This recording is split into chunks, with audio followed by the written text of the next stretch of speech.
하늘이 열리고 말씀이 열리는 총회대구신학 목회연구원 오늘이 몇 번째 강의일까요? 52번째. 아멘. 52번째.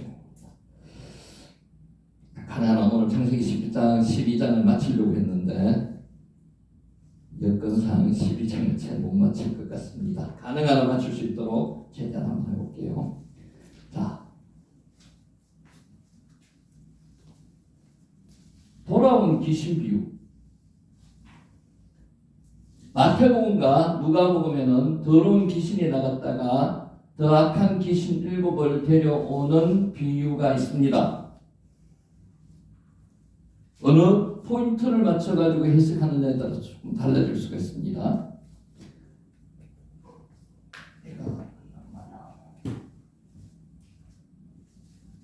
넘어가는 거예요. 마태복음 12장 43절에서 45절 제가 읽습니다. 더러운 귀신이 사람에게서 나갔을 때에 물 없는 곳으로 다니며 쉬기를 구하되 쉴 곳을 얻지 못하고 이에 이르되 내가 나온 내 집으로 돌아가리라 하고 와보니 그 집이 비고 청소되고 수리되었거늘 이에 가서 저보다 더 악한 귀신 7을 데리고 들어가서 거하니 그 사람의 나중 형편이 전보다 더욱 심하게 되느니라. 이 악한 세대가 또한 이렇게 되리라. 요 말씀을 가지고 한번 나눠보겠습니다. 이 비유는 영적 변화의 본질과 그것을 지속하는 데 따르는 어려움에 대한 깊은 통찰력을 제공합니다. 이 비유의 문맥과 해석, 신학적 뜻을 살펴보고 현대 영적 삶에서 이 비유가 주는 의미를 한번 생각해 보도록 하겠습니다. 예수님은 비유를 사용해서 복잡한 영적 진리를 설명하십니다. 이 비유는 엑소시즘과 악령의 본질에 대해서 논의할 때 자주 등장합니다. 예수님은 귀신을 쫓아내는 사역을 자주 하셨습니다. 예수님의 사역 중에 하나입니다. 우리한테도 이 사역과 사명을 주셨습니다. 그러나 예수님은 이 비유를 통해서 귀신 추출 그 자체로는 충분치 않음을 말씀하셨습니다. 쫓아내는 것만에서 끝나면 안 된다는 겁니다. 채워야 됩니다. 세상의 학문이나 세상의 명상이나 여러 가지 세상적인 방법에는 비움을 이야기합니다. 비움을. 비우고 끝나면 안 된다는 거죠. 비우고 채워야 된다. 엑소시스트 같은 영화는 귀신을 쫓아내는 일에서 나타나는 기이한 현상에만 집중합니다. 쫓아내는 현상에만 집중합니다. 우리 공포영화 보면 되게 그렇습니다. 예수님은 귀신 추출보다는 이게 다른 겁니다. 그 후의 삶의 무게를 주십니다. 귀신이 쫓아낸 후에 어떤 삶을 살아야 되는지 그거에 집중하시는 거죠. 본문에는 더러운 영이 사람을 떠나 방황하다가 자신보다 더 악한 7영을 데리고 돌아와서 그 사람의 상태가 이전보다 더 나빠지는 것을 묘사합니다. 사람들은 연초가 되면은 술과 담배를 끊겠다고 다른 결심을 한다든지 그게 쉽게 되지는 않습니다. 습관 하나를 없애기도 쉽지 않은데 마약이나 도박 같은 악한 것에 사로잡히면 빠져나오기가 쉽지 않습니다. 예수님은 악한 습관, 악한 영향력, 악한 영이 얼마나 인간의 나약함을 물고 늘어지는지를 잘 아셨습니다. 사회가 발달할수록 이런 것들에 얽매가 사는 사람들이 정말로 많이 늘어나고 있습니다. 이 비유는 악한 영향력이 얼마나 강한지를 말하고자 함이 아닙니다.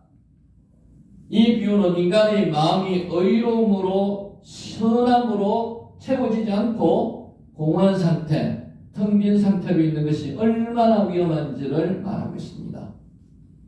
우리 지금 많은 분들이 영이 채워지지 않음으로 해서 많은 질병을 앓고 있습니다. 그것을 통해서 극단적인 선택까지 하시는 분이 참 많습니다. 채워져야 합니다. 뭘로 채워지느냐가 중요하죠. 영의 회복은 자기 비움을 넘어서 자기 체험으로 나아가야 합니다. 욕심을 비우고 세상을 버리고 자기를 정화하는 것으로는 부족합니다. 비우는 건 나누는 부족하다는 거죠. 비우고 채워져야 합니다. 아멘. 저명한 신학자인 요아킴 예레미야스는 마태복음 12장 44절 이하를 족근문으로 봅니다. 족근문. 귀신이 돌아와 집이 청소되고 수리된 것을 보면 요아킴 예레미야스는 악한 영의 귀환이 필연적인 것이 아니라 비워졌는 그것을 보고 조건입니다. 개인의 영적 상태에 달려있음을 강조합니다. 채워지지 않고 비워져 있으면 더 악한 영 7을 데려와서 들어간다는 겁니다. 채워져 있으면 못 들어간다는 거죠.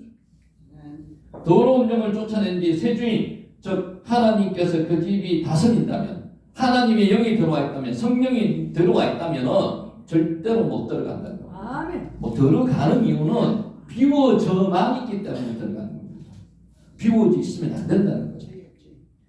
악한 영은 결코 돌아올 수 없습니다. 채워져 있으면, 영으로 성령으로 채워 있으면 못 들어간다는 겁니다.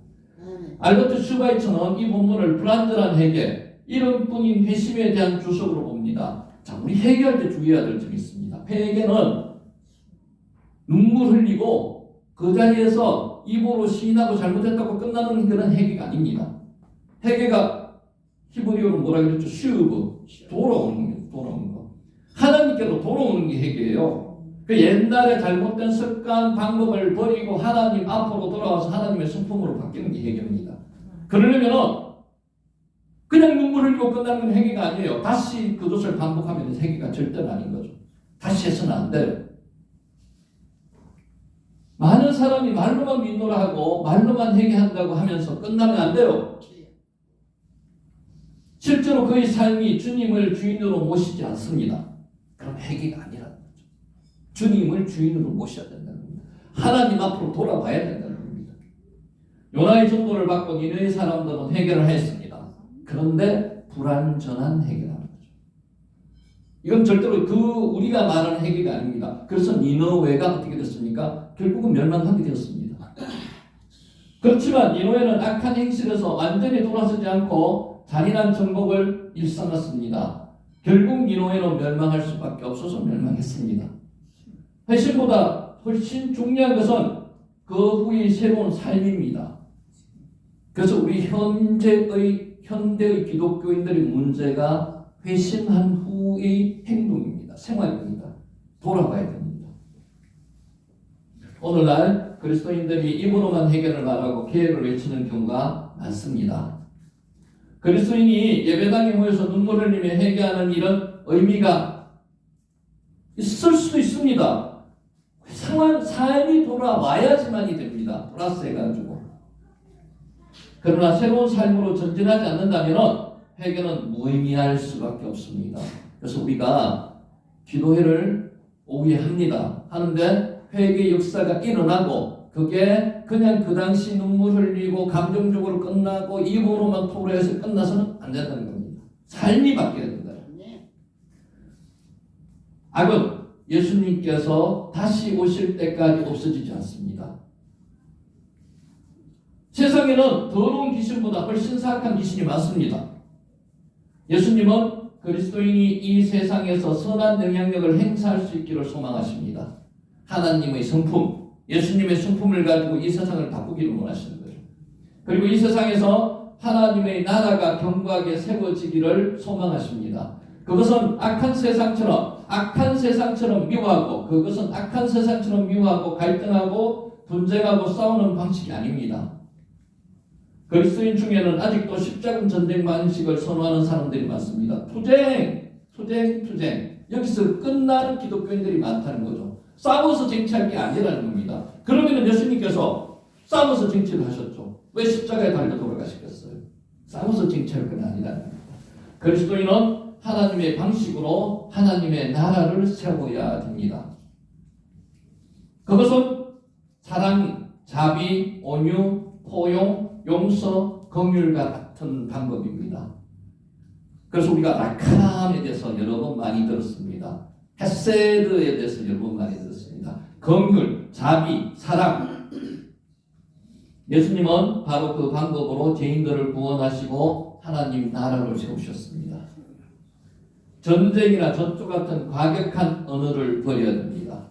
그래서 우리가 현실에서 시사하는 바가 큽니다. 과격하게 기독교를 하나님의 나라를 전파하는 것 자체는 맞지 않는다는 거죠. 세상에 나아가 세상을 섬기며 세상을 사랑하고 세상과 소통하며 마침내 세상을 구원하기 위해서 기꺼이 생명을 바쳤던 예수님을 따르는 사람들이 그리스도인입니다. 방법상의 문제가 분명히 있습니다. 그리스도인의 마음은 하나님의 성품으로 채워져야 합니다.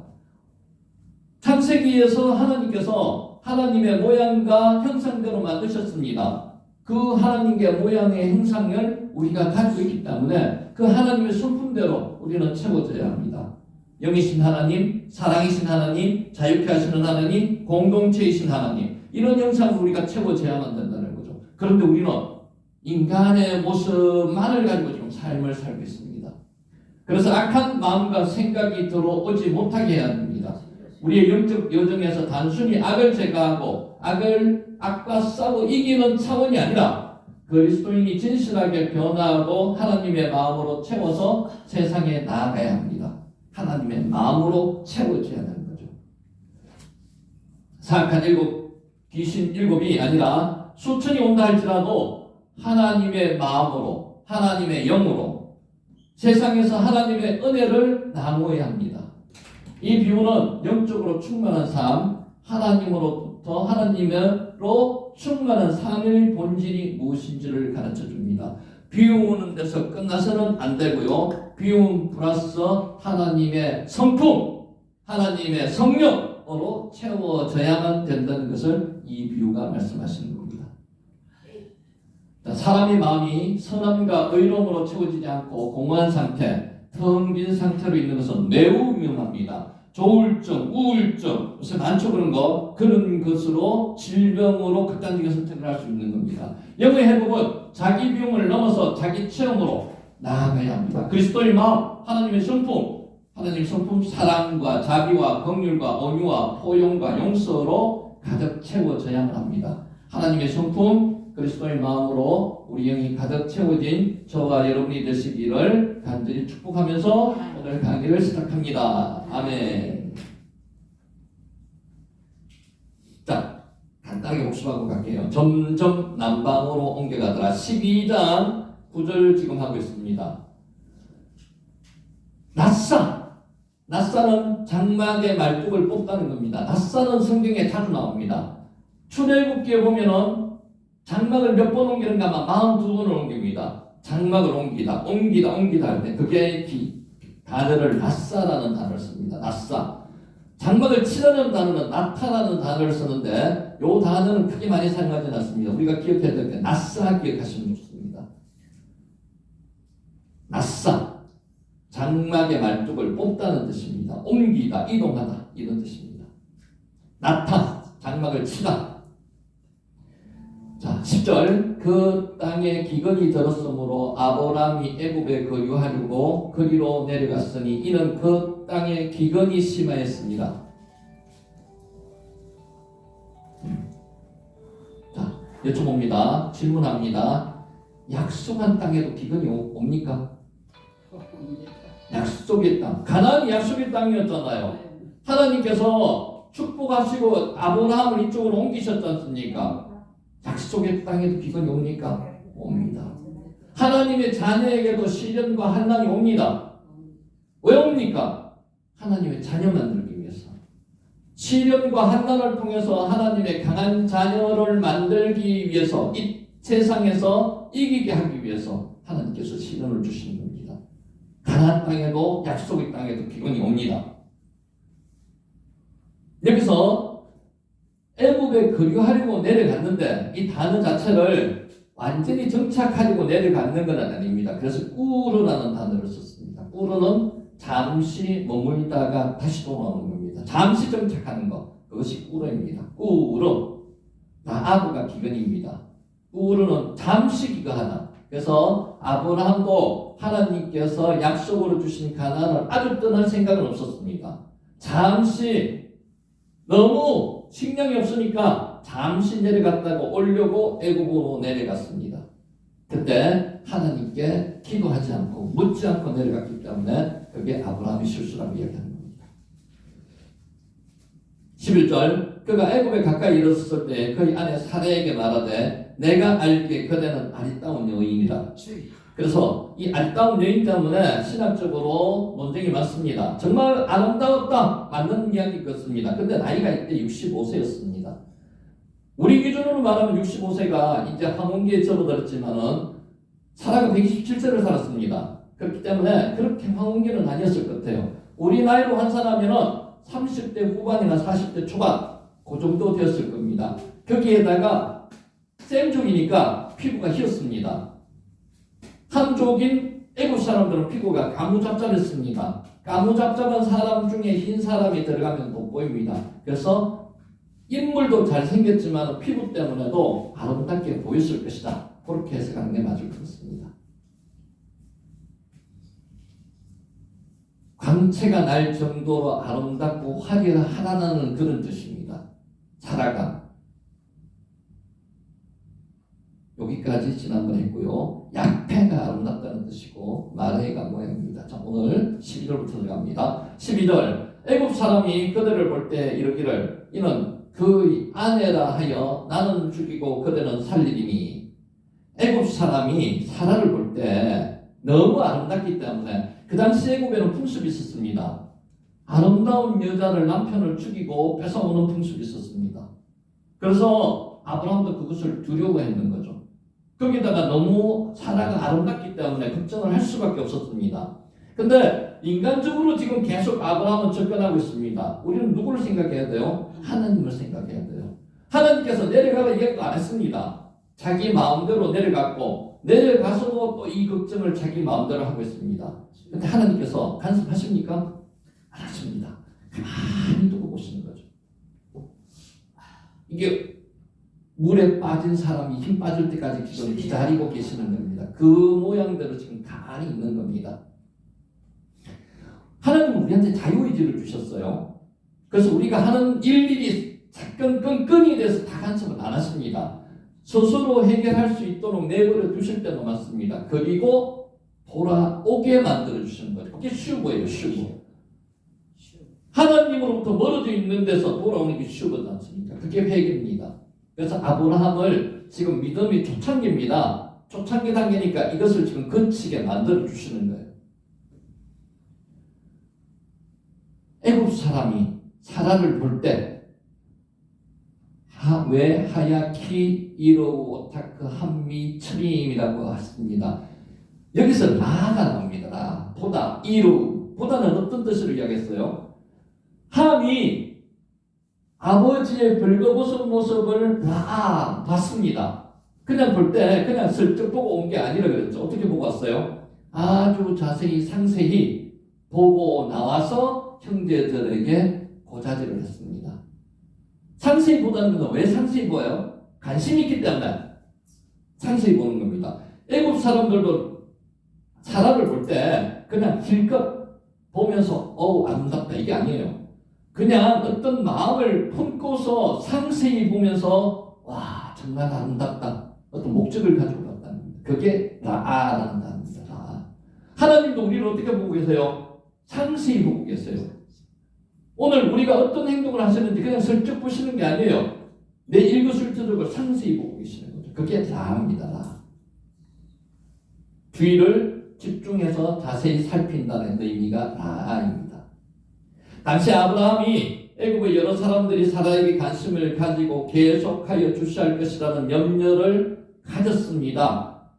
가졌는 게 현실로 돌아오는 거예요. 이러한 아브라함 우려는 후에 그대로 현실로 나타났습니다. 그만큼 사라가 아름다웠다는 뜻도 됩니다. 에트는 지시대명사입니다. 이것저것 비슷한 뜻도 있고 자신이라는 뜻도 있습니다. 12절 애굽 사람이 그들을 볼 때 이르기를 이는 그의 아내라 하여 나는 죽이고 그대는 살리리니. 한글 성경으로 보면은 그냥 죽인다는 의미 자체가 그냥 죽이는 이런 뜻으로 나오지만은 히브리어는 죽이라는 뜻이 여러 단어가 많습니다. 그 중에서 오늘 여기서 나오는 외하레구, 하락이라는 단어는요, 무참하게 죽이다. 무차별하게 죽이는 게 하락입니다. 하락. 무참하게 죽이다. 그냥 인정사정 볼 것 없이 죽이는 겁니다. 하락은 무자비한 폭력의 행동을 내포하는 게 하락입니다. 하락, 죽이다. 아브라함이 이 단어를 사용한 것은 그가 어느 정도 애굽인의 무자비하고도 잔혹한 행동에 대해서 미리 소문을 들어서 알고 있었음을 시사합니다. 그래서 남편으로서 내가 지금 식량이 없고 먹을 것이 없어서 내려가기는 내려가는데 내려가면 분명히 저들이 아내가 아름답기 때문에 나를 죽이고 아내를 취할 것이라는 걱정을 하고 내려가는 겁니다. 미리 들었습니다. 알았습니다.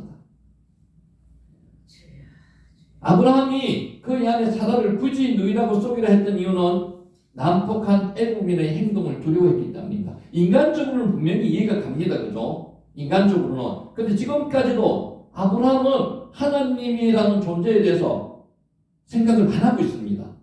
애굽으로 내려가는 생각을 할 때부터 모든 걱정을 자신이 다 하고 있습니다. 우리도 한번 생각해 보세요. 하나님을 믿는 이유가 뭡니까? 하나님께 내 짐을 맡기는 거 아니에요, 그죠? 그러면은 내일 일을 나는 몰라요. 하나님이 알아서 해주세요. 이게 이거잖아요. 근데 아브라함은 지금 혼자서 짐을 지고 가고 있는 겁니다. 우리도 이런 삶을 살고 있는지 한번 생각해 봐야 돼요. 하나님을 믿는다고 하면서 어떤 급박한 일이 닥쳤을 때 내 혼자서 해결하려고 하는 인간적인 방법을 쓰려고 하는 때가 많습니다. 그리고 나서 잘 안 되면은 그때 하나님을 찾습니다. 근데 그것을 계속 아브라함이 몇 번 반복을 합니다. 실수를 합니다. 그러므로 해가지고 깨닫게 만들어 주시는 거죠. 그리고 튜브 돌아오게 만들어 주시는 거예요. 우리도 아까 회개가 뭐라 그랬습니까? 그냥 한 번 눈물 흘리고 잘못했다고 이야기하고 끝나면 회개가 아니라 그랬죠. 회개는 삶이 바뀌어야 됩니다. 하나님의 순풍으로 삶이 바뀌어야 됩니다. 그게 회개듯이 잘못된 방법을 아브라함이 몇 번 겪고 나서는 이제는 믿음의 사람을 완전히 돌아옵니다. 우리가 아브라함을 통해서 배워야 될 점이 그런 점입니다. 우리와 성경이 똑같은 사람입니다. 실수를 하지만 실수 후에 몇 번, 두 번, 아내를 두 번 누이라고 이야기했습니다. 두 번 실수에는 다시 안 합니다. 우리의 모습은 너무 좀 연약합니다.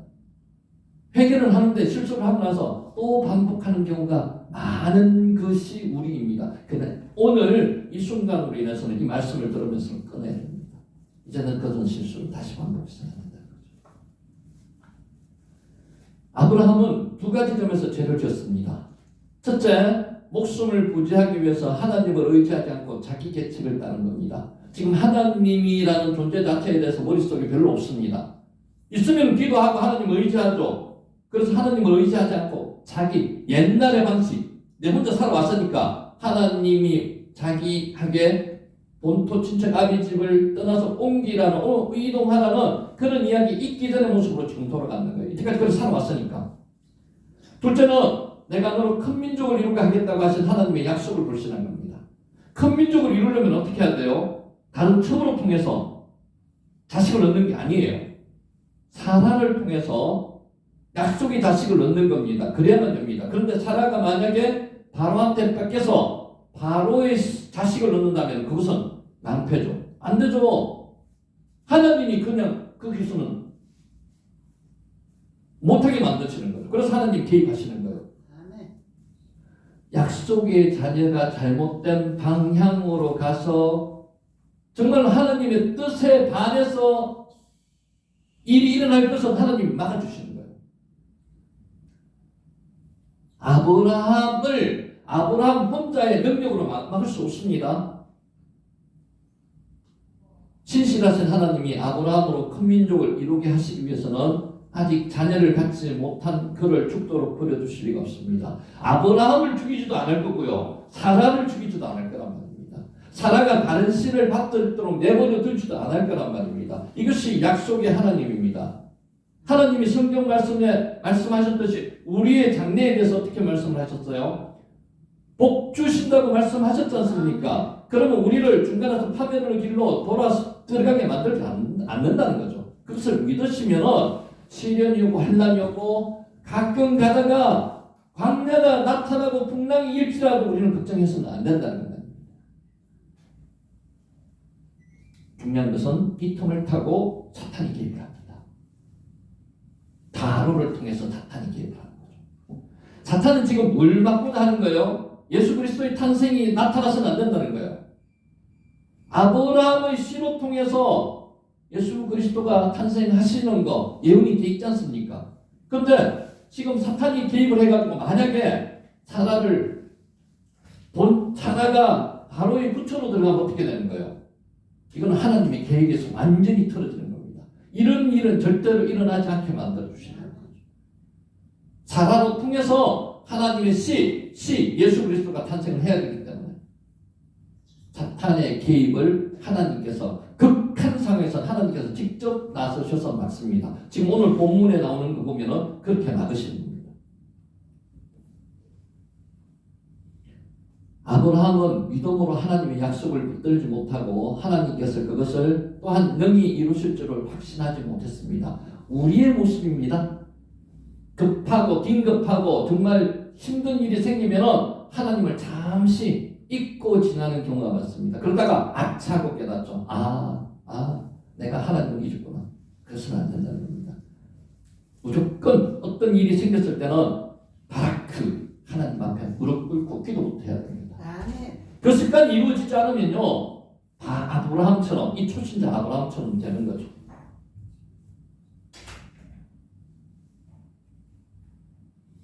(13절) 원하건대 그대는 나의 누이라 하라.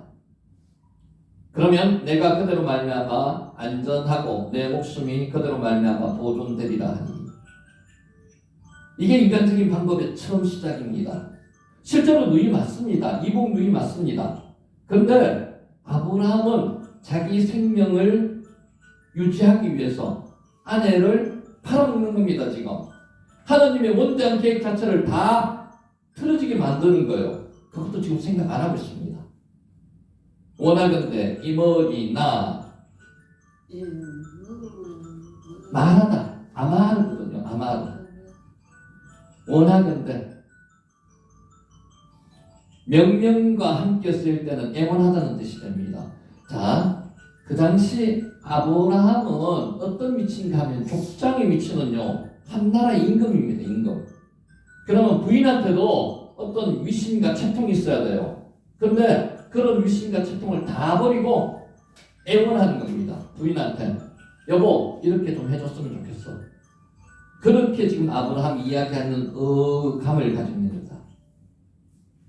가장의 권위가 강화했던 당시 사회에서 아브라함이처럼 사라에게 비굴하게 애원한 것은 애굽왕 바로가 미모가 출중했던 유부녀를 첩으로 취하기 위해서 남편을 하라고 무자비하게 죽였던 그 당시 애굽의 풍습에 아브라함이 겁을 먹었기 때문입니다. 인간적으로는 이해가 갑니다. 하지만 인간적인 면이 아니고 하나님이 지금 배제되어 있는 상황에서 혼자만 지금 계속 생각하고 두려워하고 있는 겁니다.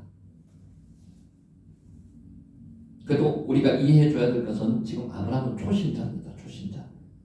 우리는 아브라함처럼 초신자가 아니에요. 그래서 어떤 이런 일이 딱딱 치면은 무릎 꿇고 기도부터 먼저 해야 됩니다. 그게 하나님이 원하시는 겁니다. 바라크. 하나님 앞에 무릎 꿇는 게 복이라 그랬죠. 복은 하나님께서 그냥 물질적인 형통을 주시는 그 복이 아니에요. 하나님과 소통하는 거, 하나님과 같이 하는 게 그게 복이라는 겁니다. 하나님이 나와 함께 하심, 그게 제일 큰 복이라 그랬죠.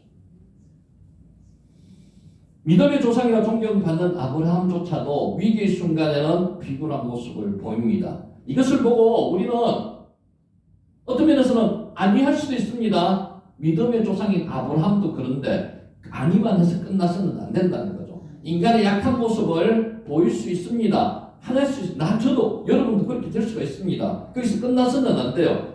이런 모습을 다시 보이지는 말자는 거죠. 하나님을 믿는 자라 할지라도 하나님께 모든 것을 맡기고 완전히 의지하지 않을 때 인간은 실로 연약하고 가련한 존재일 수밖에 없습니다.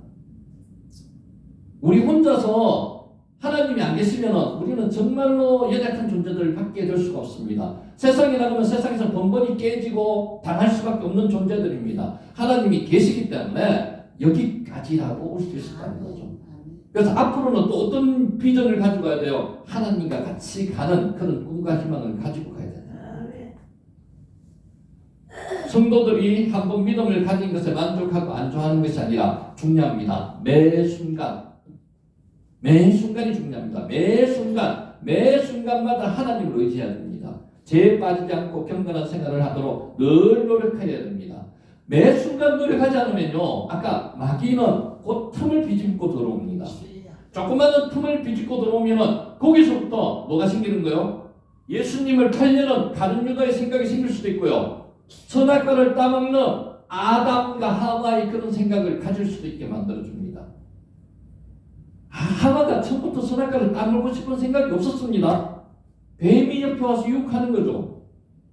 그 유혹을 이기는 게 왜 못 이겼습니까? 매 순간 하나님을 의지하지 못했기 때문에. 하나님의 말씀이 머릿속에 있으면 넘어가지 않습니다. 하나님의 말씀이 머릿속에서 잠시 사라졌을 때 뱀은 비집고 들어옵니다.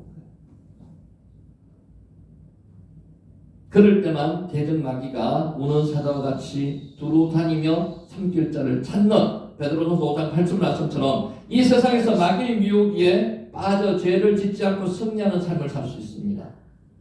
매 순간 뭘 생각하라고요? 하나님의 말씀이 생각나야 돼요. 하나님의 말씀이 생각나야 돼요. 아브라함의 믿음을요, 무슨 믿음이라 그러는가 하면 체험적인 믿음이라 그럽니다. 느헤미야 믿음은요, 말씀에 의지하는 믿음입니다. 그러면은 우리 순복음 쪽은 보면 체험적인 믿음이 강해요. 장로교 쪽은 보면 말씀적인 믿음이 강해요. 어느 것이 맞느냐? 정답은요, 두 개가 같이 병행되는 게 제일 좋은 방법입니다. 체험적인 믿음도 있어야 돼요. 근데 먼저 선행돼야 될 것은요, 말씀에 의지하는 믿음이 있고 나서 체험적인 믿음이 있어야 됩니다. 잘못하면 이렇게 되는 거죠. 아브라함처럼 되는 거죠. 말씀이 없으면 체험은 나중에 맞고 터지고 해서 자기가 얻어지는 거예요. 그럼 얼마나 고달픕니까? 힘듭니다. 그런 사람이 있습니다. 저도 그 사람 중에 한 사람이었고, 머릿속에 말씀은 있는데 이 말씀보다 먼저 생각나는 게 세상적인 방법이 먼저 생각나는 믿음입니다. 그게 체험적인 믿음입니다. 그렇지 말고 말씀이 머릿속에 먼저, 마음속에서 먼저 나타나야 됩니다. 그리고 나서 체험이 있어야 된다는 거죠. 그렇게 보면 아브라함은 어떤 면에서는 한편으로는 조금 안타까운 면도 없지는 않습니다. 우리의 모습이라고 보면 됩니다. 우리의 모습. 나 원하는데 내가 그대로 말미암아 안전하고, 그러니까 사라로 말미암아 아브라함이 안전하게 하는 것은 어떤 뜻이에요? 나의 누이라고 하라는 거예요. 나의 누이라고. 그래야 내가 안전하다는 겁니다. 이게 지금 명령하는 게 아니고 아까 뭐라 그랬죠? 부탁하는 겁니다. 비굴하게. 왕이 신하에게 부탁하는 그런 뜻이 되는 거예요. 부탁을 해서는 안 되는 거죠. 부탁을 할 필요도 없는 거고. 첫째가 잘못되는 게 자기 마음대로 애국으로 내려갔다는 게 잘못되는 거고요. 애국으로 내려가서 인간적인 방법으로 취하려고 했는 게, 방법으로 해결하려고 했는 게 잘못되는 거고, 지금 하나가 잘못되면요, 계속 잘못된 길로 갈 수밖에 없습니다. 사탄으로 통해서 또 빈틈을 딱 뒤집으면요, 사탄이 들어가면은 잘못된 방향으로 계속 흘러갈 수밖에 없습니다. 깨닫는 순간 바라크 무릎 꿇어야 됩니다.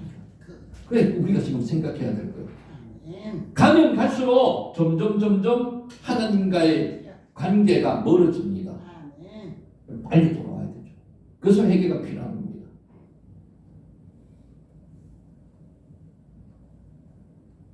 당신 때문에 나를 잘 대해주리라, 이런 뜻입니다. 그대로 말미암아 안전하다. 여기서 단어를 이타하브라는 단어를 썼습니다. 야타하브가 즐겁게 하다, 뭐 이런 뜻이거든요. 좋다. 본문은 이어 나오는 내 목숨이 그대로 인하여 보존하겠노라와 유사한 의미를 가집니다. 이처럼 유사한 말이 반복되는 중원법을 사용한 것은 사라를 설득시키기 위한 겁니다. 부인을 팔아가지고 지금 남편 목숨을 건지고자 하는 겁니다. 내 이야기라면은 내 남편이 그냥 좋게 보이겠습니까? 좋게 보이지 않을 거죠, 그죠? 근데 이 당시에는 족장이었습니다. 한 부족의 왕이었습니다. 근데 왕이 자기한테 이렇게 한다는 것은 믿고 살기가 정말 굉장히 사람으로 봐서는 좀 힘든 입장이었을 것 같습니다. 그런 것은 성경에 기록되어 있지 않았어요.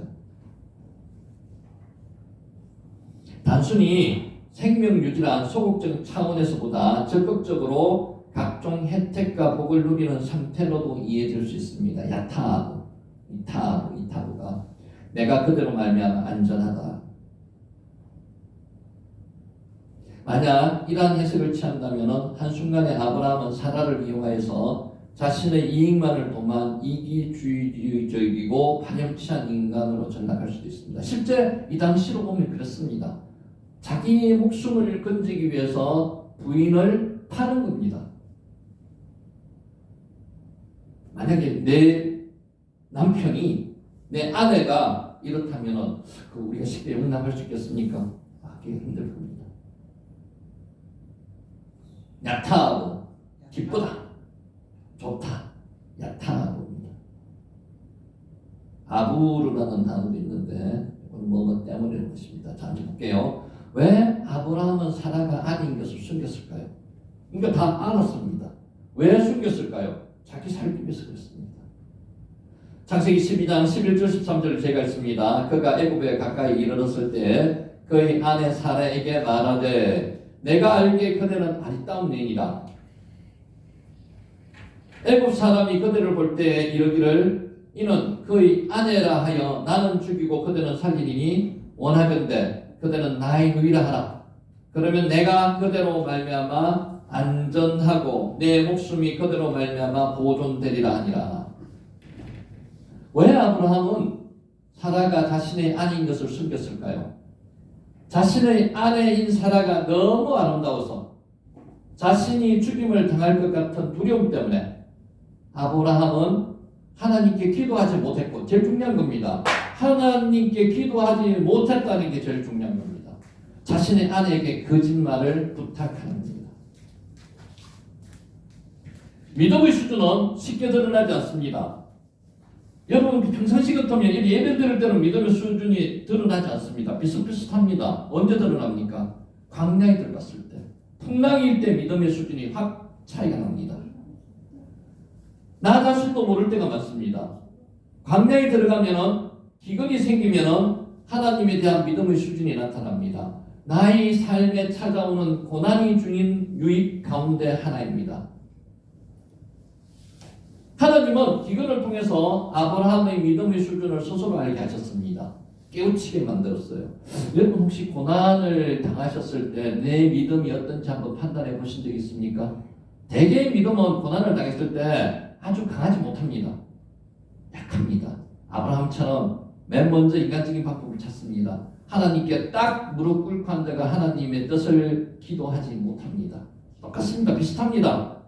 근데 이게 한 번 될 때, 두 번 될 때는 그렇더라도 세 번, 네 번 되면 점점 아브라함처럼 달라져 갑니다. 체험적으로. 그러면 어떡합니까? 이제 고난이 딱 오잖아요. 고난이 딱 오면 하나님 앞에 무릎 딱 꿇습니다. 아멘. 만약에 못 그러신 분은 지금부터라도 그러셔야 됩니다. 쉽지 않습니다. 그죠? 그 쉽지 않은 것을 우리는 아브라함을 통해서 오늘 배우는 겁니다. 고난이 왔다. 광야에 들어갔다. 풍랑이 있다. 무릎 꿇는 것부터 시작해야 됩니다. 고난은 내가 누구인지, 어떤 수준의 사람인지를 보게 하는 거울과 같습니다. 이것으로 통해서 나의 신앙을 내가 스스로 판단하는 거죠. 나의 연약함과 문제를 보게 하는 게 고난입니다. 시련입니다. 하나님께서 주시는 광야구역 풍랑입니다. 오늘 본문으로 말하면 기근입니다. 아브라함은 죽음과 사람을 두려워했습니다. 바로를 두려워했고요. 애굽 사람들을 두려워했고 그 사람들로 통해서 하라그 무참하게 살해되는 것을 두려워했습니다. 살기 위해서 아내에게 거짓말을 부탁했습니다. 애원했습니다. 하나님이 아닌 아내가 자신의 목숨을 보호할 수 있다고 믿었습니다. 중요한 겁니다. 사람을 어떻게 할 수는 없어요. 하나님보다 아내를 더 믿었습니다. 아브라함은 약한 사람입니다. 우유부단한 사람이라고까지 이야기합니다. 우리 모두가 우유부단한 사람입니다. 문제가 있는 사람입니다. 그래서 아브라함에게는 누가 필요해요? 하나님이 필요해요. 하나님. 그래서 우리에게는 누가 필요해요? 하나님이 필요해요. 하나님이 없으면 우리는 살아갈 수가 없습니다. 아멘. 하나님은 연약하고 문제 있는 아브라함을 택하셔서 그를 믿음의 사람으로 만드시고 복 있는 사람이 되게 하셨습니다. 복을 나눠주는 사람이 되게 하셨어요. 복의 근원이 되게 하셨다고 계획성경에는 나옵니다. 복의 복득방이 되게 하셨어요. 이 연약하고 이런 우리 모습입니다. 우리를 통해서 하나님은 세상 사람들에게 복을 주게 만드시는 거예요. 우리가 힘이 있습니까? 없습니다. 연약합니다. 하나님 없으면 아무것도 못하는 사람입니다. 하나님께서 우리를 불러주셔서 자녀 삼아 주셨기 때문에 우리가 지금 이렇게 살고 있는 겁니다. 앞으로도 그렇게 살 겁니다. 그러면은 앞으로 사는데 그렇게 사는데 내 자신을 의존해가지고 내 힘으로 살아갈 수 있습니까? 없습니다. 하나님께 구해야 됩니다. 하나님의 명령대로 살아야 되고 말씀대로 살아야 되는 거죠. 자, 한번 생각해봐요. 나는 어떤 사람인가? 나의 믿음의 수준은 어떤가? 아브라함보다 더 뛰어날까요? 그렇지 않습니다. 비슷합니다. 내지는 그보다 훨씬 더 못하죠. 아브라함은 나중에 믿음의 조상이 되었지 않습니까? 자식까지 바칠 수 있는 믿음의 수준에 갔지 않습니까? 근데 우리는 아브라함처럼 그런 많은 고난을 겪었는데 지금 또 비슷한 모습을 보여주고 있는 저 자신. 여러분 어떻습니까? 이제 오늘부터라도 바뀌어야 됩니다.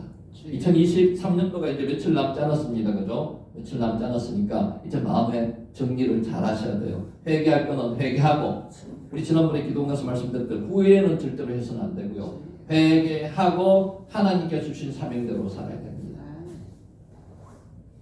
기근 가운데 있습니까? 환난 가운데 있습니까? 풍랑이 지금 이는 가운데 있습니까? 여러분 복이라고 생각하셔야 됩니다. 하나님께서 왜 기근을 주시고 풍랑을 주시는 겁니까? 자녀 만들기 위해서. 하나님으로부터 정말 가까이 오게 하기 위해서, 슈거하기 위해서 기근을 주시는 거예요. 집집마다, 가정마다, 개인마다 문제 없는 집 하나도 없습니다. 문제 다 있습니다. 문제를 왜 주실까요? 문제로 통해서 하나님을 좀 더 의지하게 만들어 주시는 거예요. 문제를 통해서 하나님과 가까워지게 하기 위해서 문제로 만들어 주시는 겁니다. 문제없이 편안한 삶을 여러분 산다고 한번 생각해 보세요. 그러면 여러분 편안할 것 같습니까? 기도할 것 같습니까? 아닙니다. 기도 안 합니다. 고난 가운데 있기 때문에, 광야와 풍랑 속에 있기 때문에, 오늘 본문으로는 기근이 있기 때문에 하나님에게 기도할 수 있는 거예요. 무릎 꿇을 수 있는 겁니다. 하나님과 가까워질 수 있는 거예요. 드러나는 나의 수준, 나의 믿음의 수준을 부인하지 마시기 바랍니다. 드러내놓으면 아브라함보다 더 나은 사람 없습니다. 훨씬 더 못한 사람이 맞습니다. 나의 믿음의 수준을 부인하지 마십시오. 연약하고 문제가 많은 나를 있는 그대로 나의 수준이 밑바닥인 것을 인정하시기 바랍니다. 이제 밑바닥으로 내려가서 더 이상 내려갈 것도 없습니다. 거기서부터 이제 치고 올라가면 돼요. 근데 밑바닥에서 중요한 것은 잘못하면 계속 기어다니는 사람이 있습니다. 밑바닥에서 기어다니면 안 돼요. 치고 올라가야 됩니다. 하나님에게, 나에게 하나님이 필요한 것을 고백하셔야 됩니다. 기도하셔야 됩니다. 하나님밖에 없습니다. 주님밖에 없습니다. 고백하셔야 돼요. 그 고백이 하나님으로부터 가까워지는 방법입니다. 인정하셔야 됩니다. 내 힘이 다 빠졌을 때 하나님은 하나님의 방법으로 하나님의 가장 적절한 때에 구원의 손길을 내미시는 겁니다. 기적이 일어나는 겁니다. 내 힘이 펄떡펄떡 뛸 때는요, 기적이 절대 없습니다. 네 힘으로 한번 해보라고 내버려 두시는 거예요. 아까도 말씀드렸듯이 여러분 문제 없는 집 없습니다. 개인마다 다 문제 있고 기도 제목 있습니다. 기도 제목을 하나하나 응답받는 여러분이 되시기를 예수님 이름으로 축복합니다. 그렇게 축복받는 인생이 되어야 됩니다. 그래야지 하나님과 아브라함처럼 체험적인 신앙이 말씀에서 형성되는 거예요. 기도 응답이 없는 인생, 하나님 잘못 믿는 겁니다. 올 한 해를 한번 되돌아보십시오. 얼마나 많은 하나님의 기도 응답을 받으셨는지. 많이 받으셨습니다. 내가 알고 받았는 것도 있고 모르고 받았는 것도 있습니다. 그 받았는 것을 감사해야 됩니다. 그리고 앞으로 그 기도 응답을 받았는 것을 기본으로 장래에 대해서 하나님의 사명을 내가 이제 잘 감당하셔야죠. 14절, 아브라함이 아직까지 아브라함입니다. 아브라함 아닙니다. 아브라함이 애굽에 이르렀을 때 애굽 사람이 그 여인이 심히 아리따움을 보았고, 이게 우리만의 상식으로 생각하면 심히 아리따움이 아닐 수도 있습니다. 그래서 가장 우리가 지금 생각할 수 있는, 가장 접근할 수 있는 방법은 우리 나이로 한 사람이면 30대 후반 40대 초반의 나이 플러스 피부도 뽀얗고 잘생겼고, 그래서 애국 사람들이 볼 때 아름다웠다, 이렇게 보시면 맞습니다. 야파 메오드가 매우 심이 큰 이런 뜻이거든요. 아리따다, 야파입니다. 애국 사람들의 눈에 사라가 매우 아름다웠음을 보여줍니다. 실제로 흑인 있는데 백인이 들어가면 그냥 얼굴이 이쁘지 않더라도 이뻐 보일 수도 있습니다. 사라는 지금 피부가 백옥입니다. 성경은 언약의 아들을 낳게 될 사라에게 초점을 맞추어서 그녀의 아름다움을 거듭 지금 강조하고 있습니다. 애굽 사람들은 가나안에서 이주한 부유한 족장에 대해서 깊은 관심을 가지고 있습니다. 이 부분도 신경을 써야 됩니다. 지금 가나안으로 이주한 아브라함은 재산이 상당히 많았습니다. 아마 종들이 수백 명 되었을 거고요. 양떼, 소떼 한 수천 마리쯤 되었을 겁니다. 그러면은 옛날이나 우리나라도 마찬가지였어요. 권력이 있는 사람들과 친해지기 위해서는 결혼하는 방법이 제일 좋은 방법입니다. 결혼 정책이라고 합니다. 그럼으로 해가지고 부를 나눠가질 수도 있습니다. 그래서 바로는 사라, 아브라함으로 통해서 아브라함의 누이와 결혼함을 해가지고 서로 결혼 정책으로 부를 나누고자 하는 그런 생각도 가지고 있었는 것 같습니다. 옛날에는 그런 방법 많이 썼습니다. 애굽 왕 바로가 아브라함의 누이로 알았던 사라와 결혼하려고 한 커다란 동기가 이것 때문입니다.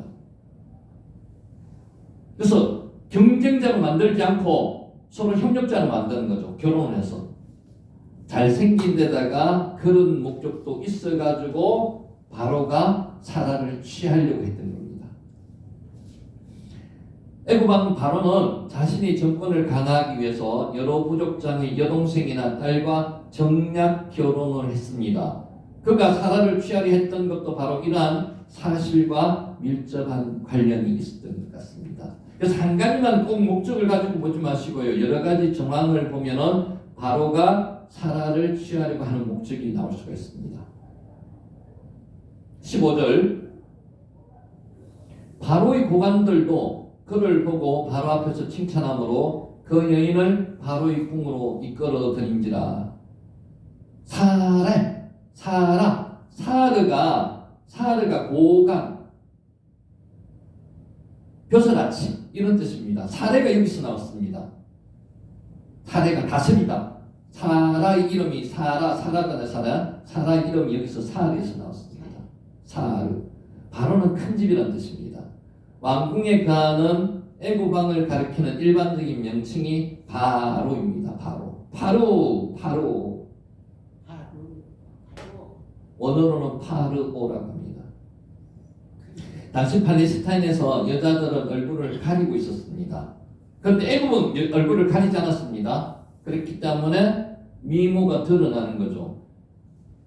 사라 역시 면박을 벗고 다녔습니다. 왕의 대신들도 애굽 여자들보다 흰 피부를 가진 사라의 얼굴을 보고 그 미모에 관심을 가지게 됐습니다. 그러니까 아까 이제 바로가 사라를 첩으로 데리고 살려고 하는 목적 자체는 이쁘고 잘생겼기 때문인 부분도 있고요. 두 번째는 어떤 정략 결혼을 해가지고 서로 경쟁자를 제거한다는 그런 목적, 부의 공유라는 목적도 가지고 바로가 사라를 취한 겁니다. 취했습니다. 실제로 애국 왕궁에 들어갔습니다. 그래서 묻습니다. 성경 공부할 때 어떤 분은 실제로 바로의 첩으로 들어갔습니까?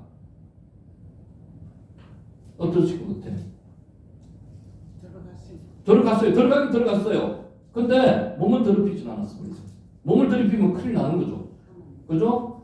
씨가 예수 그리스도를 통로가 되는 씨가 여기서 태어나야 되는데 사탄이 개입해가지고 씨가 다른 게 들어가는 겁니다. 큰일 나는 거죠. 왕궁으로 불러는 드렸지만은 못 들어가게 하나님이 급하게 제동을 거셨습니다. 그게 이제 다음 주에 나오는 부분으로 넘기고 오늘은 여기서 정리를 하도록 하겠습니다.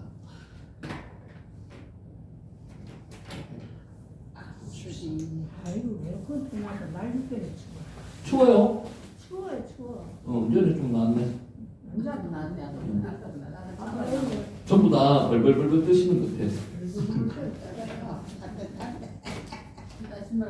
자, 요 주제 가지고 오늘 이제 정리를 하도록 하겠습니다. 추운 상태에서 오늘 저도 벌벌벌 떨면서 얘기하고 있습니다. 지금 험악한 세월은 우리의 운명입니다. 하나님을 믿는 하나님의 자녀들은 평탄한 생활을 하기가 힘듭니다. 하나님과 동행한다는 것은요, 하나님과의 삶이 그렇게 넉넉하지 않습니다. 하나님과의 삶은 어디의 삶입니까? 광야의 삶입니다. 미드바르에서의 생활이 하나님과의 삶입니다. 그래서 험악한 세월은 우리 운명입니다. 출애굽기 40장 36절 38절 말씀 기준으로 말씀드립니다. 출애굽기 40장 36절에서 38절 메시지 성경을 읽습니다. 구름이 성막에서 그칠 때면 이스라엘 백성이 길을 나섰습니다. 구름이 움직이면 따로 움직입니다. 불기둥 구름기둥이죠. 그러나 구름이 그치지 않으면 그들은 구름이 그치기까지 길을 나서지 않았습니다. 낮에는 하나님의 구름이 성막 위에 있고 밤에는 불이 그 구름 가운데 있어서 온 이스라엘 자손이 모든 여정에서 그것을 볼 수가 있었습니다. 불기둥 구름 기둥이 움직일 때 따라 움직였습니다. 움직이지 않고 계속 있으면 계속 있었습니다. 그래서 성막을 몇 번 옮겼다고요? 42번. 40년 광야 생활에서 42번 옮겼습니다. 그래서 아까 그 단어를 뭐로 썼다고요? 낫사라는 단어를 썼다. 낫사. 천막을 옮기다, 이동하다, 낫사. 마태복음에 나오는 예수님의 족보에서 몇 대 족보인지 아십니까? 42대입니다. 42대. 42라는 단어의 의미가 거기도 있습니다. 마싸. 요 단어 한번 좀 보세요. 마싸. 행진, 여정, 여행이라는 뜻이 마싸입니다. 마싸 한번 해보세요. 마싸. 처음 오시는 분은 좀 헷갈리시죠, 그죠? 우리가 히브리어를 이래가지고 1년 동안을 했습니다. 단어 기준으로 했습니다. 단어 기준으로. 그래서 이베이거라고 하는 겁니다. 이베이거라고. 처음에는 조금 헷갈리실 수 있는데 그냥 편안하게 보세요. 한 장소에서 정착을 거부하며 계속적인 움직임을 뜻하는 말. 그래서 행진, 여정, 여행이 마싸입니다. 마싸. 메시지 성경은 마싸를 36절, 37절에서 길을 나서다로 번역하고 있습니다. 마싸. 38절에서는 여정으로도 번역하고 있습니다. 마싸. 아싸가 아니고 마싸입니다. 마싸. 비슷합니다. 그걸 외웠잖아요. 바라크는 바락한다고 바라크라고 외웠잖아요. 바라크. 그래서 쉽게 외웁시다. 마싸. 아싸 아니고 마싸. 여행, 여정.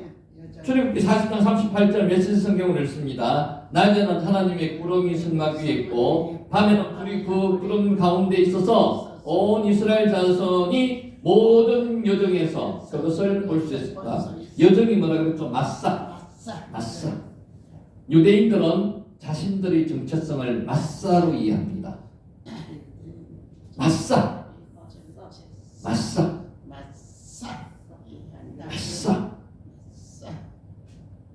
유대인과 바이올린은 깊은 관계가 있습니다. 마싸가 뭐라 그랬죠? 여행, 여정, 옮기는 거예요. 유목 생활을 하는 유대인, 악기를 어떤 악기를 써야 할까요? 피아노 1번, 2번 바이올린. 왜? 그 다른 걸 가지고 못 옮기잖아요. 그래서 적은 거 하프 다윗이 하프 쳤잖아요. 비슷한 겁니다. 바이올린 연주자 중에서 위대한 연주가가 유대인이 많은 이유가 여기 때문입니다. 피아노는 바이올린처럼 덩치가 크기 때문에 바이올린보다 덩치가 크기 때문에 잘 사용을 안 해요. 그래서 유대인들은 바이올린을 많이 사용을 했습니다. 그래서 연주가 중에서 아주 뛰어난 연주가가 많습니다. 세계적인 바이올리니스트가 유대인이 많습니다. 마사라고 했죠. 마사. 여행, 이동. 유대인의 정체성을 마사에서 찾습니다. 한 곳에 정착할 수 없는, 한 곳에서 안정적인 정착을 거부하는 마사의 삶은 신앙의 정체성이며 교회의 정체성입니다. 우리 교회의 정체성도 마찬가지예요. 실제로 큰 건물을 지어가지고 오래오래 그 교회에서 예배 드린다는 그 의미 자체는 교회의 정체성과 맞지 않습니다. 정착하는 것은 교회의 정체성과 맞지 않습니다. 42번 장막을 옮겼다 그랬죠. 그죠? 그렇기 때문에 옮기고 하나님이 원하시는 대로 옮기는 게 유대인의 정체성이고 신앙의 정체성이라고 보시면 됩니다. 교회의 정체성이기도 합니다. 주님께서 아브라함에게 말씀하셨다. 창세기 12장 1절 너는 내가 살고 있는 땅과 내가 난 곳과 너희 아버지 집을 떠나서 내가 보여주는 땅으로 가라. 레카라고 했습니다. 레카. 너 스스로 가라. 너 홀로 가라. 누구를 위해서 가라? 너를 위해서 가라. 너의 정체성을 가지고 가라. 그게 레카입니다. 본토 친척 아비 집을 떠나라고 할 때 원어가 떠나서 가거라가 레카입니다. 떠나는 겁니다. 마사. 12장 9절에서 10절 우리 아까 봤습니다. 아브라함은 또 길을 떠나 줄곧 남쪽으로 가서 남쪽이 네게브라 그랬죠. 네게브에 이르렀다. 그 땅에 기근이 들었다. 그 기근이 너무 심해서 아브라함은 이집트에서 얼마 동안 몸부쳐 살려고 꾸르라 그랬죠. 그리로 내려갔다. 꾸르가 잠시 정착하는 게 꾸르라 그랬습니다. 신앙의 삶이란 그 자체가 떠도는 삶입니다. 떠도는 게 나쁜 뜻은 이야기하는 게 아닙니다. 항상 깨어 긴장하고 사는 삶이 신앙의 삶이라는 거예요. 그 자체가 떠도는 삶이면 방황의 삶입니다. 고요함과 안정감이 없는 삶일 수도 있습니다. 한 곳에 정착할 수 없는 마사의 삶입니다. 여러분 안정된 게 편안한 게 좋은 거겠죠? 안 그렇습니다. 의지하는 삶. 가나안이 어떤 땅이라고 이야기하죠? 젖과 꿀이 흐르는 땅. 실제로 젖과 꿀이 흘렀습니까? 하나님이 도와주시지 않으면 살 수 없는 땅. 그게 젖과 꿀이 흐르는 땅의 의미입니다. 하나님께만 의지하는 삶을 사는 게 마사의 삶입니다. 불기둥 구름 기둥이 옮기는 대로 따라가는 삶, 마사의 삶입니다. 우리의 삶이 그런 삶이어야 된다는 거죠. 그때마다 뭘 해야 된다고요? 바라크, 무릎 꿇는 삶이 되어야 된다는 거예요. 그래서 하나님과 가까워지는 삶, 그게 신앙의 정체성입니다. 레위기 25장 23절 세 번역으로 읽습니다. 땅은 아주 팔지 못한다. 땅은 나의 것이다. 너희는 다만 나그네이며 나에게 와서 사는 임시 거주자일 뿐이다. 땅 주인이 누구예요? 하나님. 유대인은 영구적으로 땅을 소유하지 못합니다. 하나님이 땅 주인이에요. 주인이 사람이 되면요 어떤 문제가 있나 하면 안주하려고 했습니다. 더 가지려고 합니다. 그게 자본주의잖아요. 소유하려고 할 때, 편안한 삶을 추구할 때, 정착하여 안정적인 삶을 살려고 할 때, 더 이상 할 일이 없을 때 뭐라고요? 인생은 불안해집니다. 불행해집니다. 가져서 더 가진 것이 없는 사람, 그 사람은 이제는 편안할 거겠죠? 아닙니다. 더 가지려고 합니다. 그 사람은 기도 안 합니다.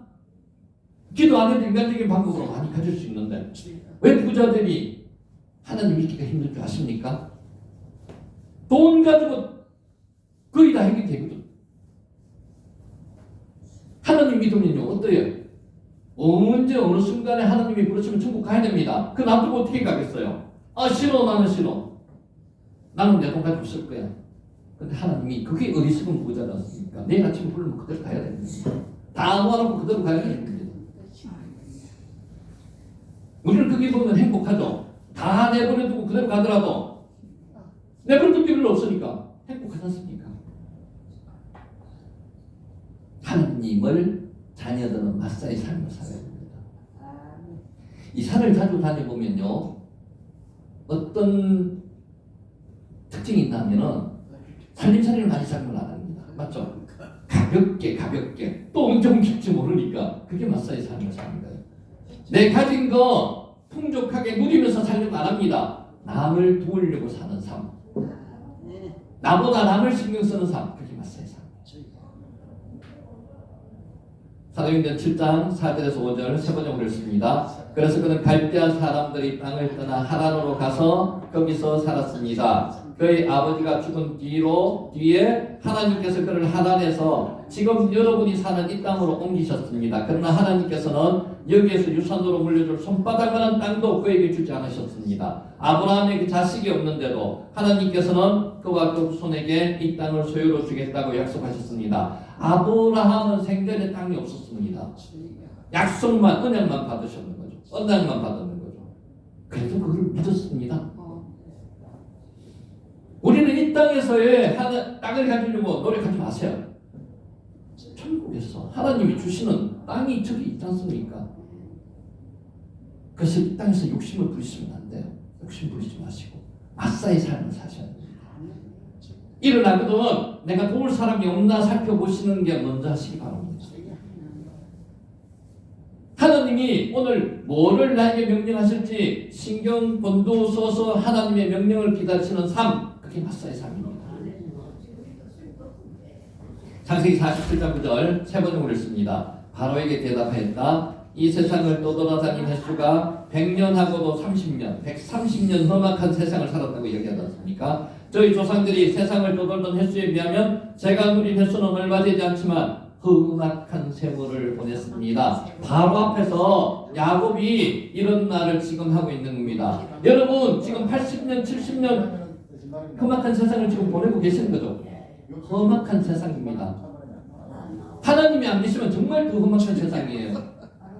야곱이 그걸 느꼈는 거죠. 하나님과 동행한 지가 얼마 안 됐어요.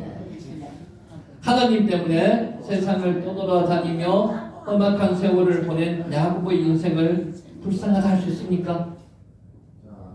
하나님이 훈련기관이었습니다. 불쌍하지 않습니다. 하나님과 동행하는데 왜 불쌍합니까? 하나님과 동행하시면 여러분 정말로 행복한 삶입니다.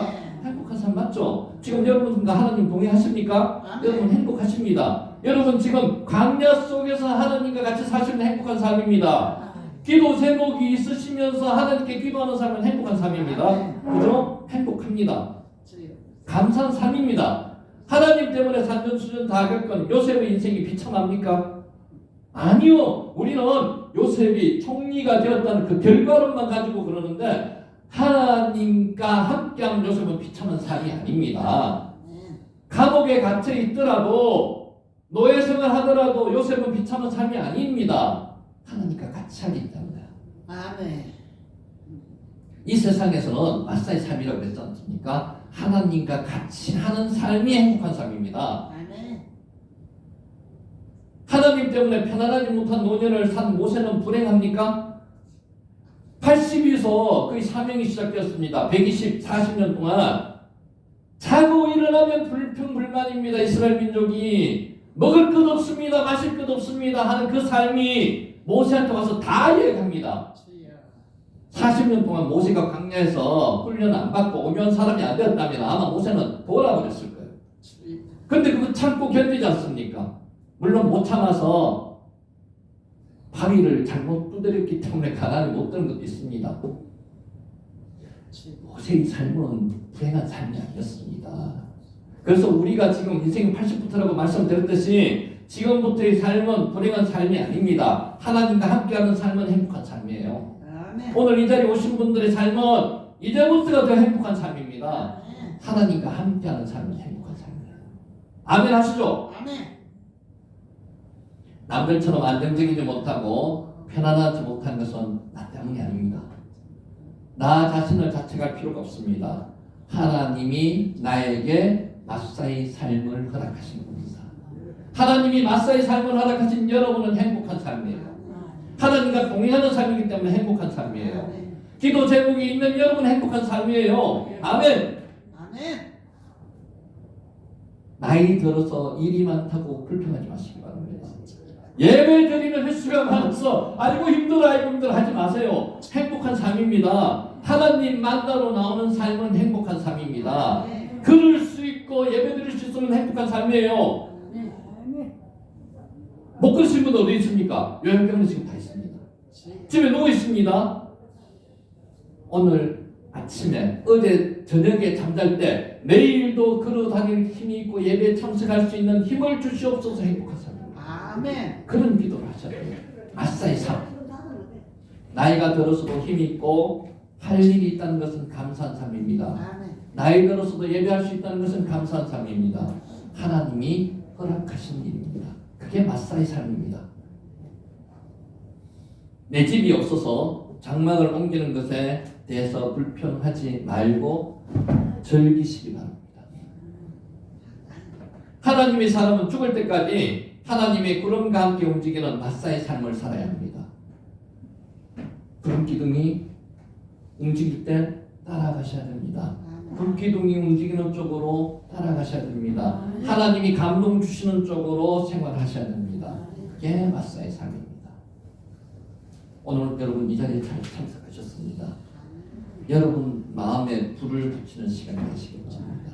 그 불이 어디 붙어야 된다고요? 여러분 마음에 붙고요. 그 불이 여러분 가정에 붙어야 되고 그 불이 여러분 교회에 붙고 이 지역사회에 붙어서 불길이 타올라야 됩니다. 성령의 불길이 타올라야 됩니다. 그게 마사의 삶이에요. 우리 인생이 험악한 세월이라고 할지라도 험악한 세월 가운데 행복을 찾고 인생의 의미를 찾는 것이 신앙의 삶입니다. 그게 마사의 삶입니다. 정리합니다. 남들처럼 안정적이지 못하고 편안하지 못한 자신을 자책하지 마시기 바랍니다. 여러분 행복한 삶이에요. 내 자신 모습을 볼 때 정말 하나님 이게 뭡니까? 라고 자책하지 마세요. 하나님이 여러분과 함께 하신 삶의 흔적입니다. 하나님이 나에게 마사의 삶을 허락하신 것입니다. 나이 들어서 일이 많다고 불평하지 마시기 바랍니다. 감사하시기 바랍니다. 나이 들어서도 힘이 있고 할 일이 있다는 것은 감사한 일입니다. 예배할 수 있다는 것은 감사한 일입니다. 하나님이 허락하신 일입니다. 비록 우리 인생이 야곱과 같이 험악한 세월을 보냈다 할지라도 험악한 세월 가운데 함께 하신 하나님을 생각하면 감사했다는 겁니다. 이런 감사가 넘치는 저와 여러분이 되시기를 예수님의 이름으로 축복하면서 오늘 강의를 마칩니다. 기도드리겠습니다.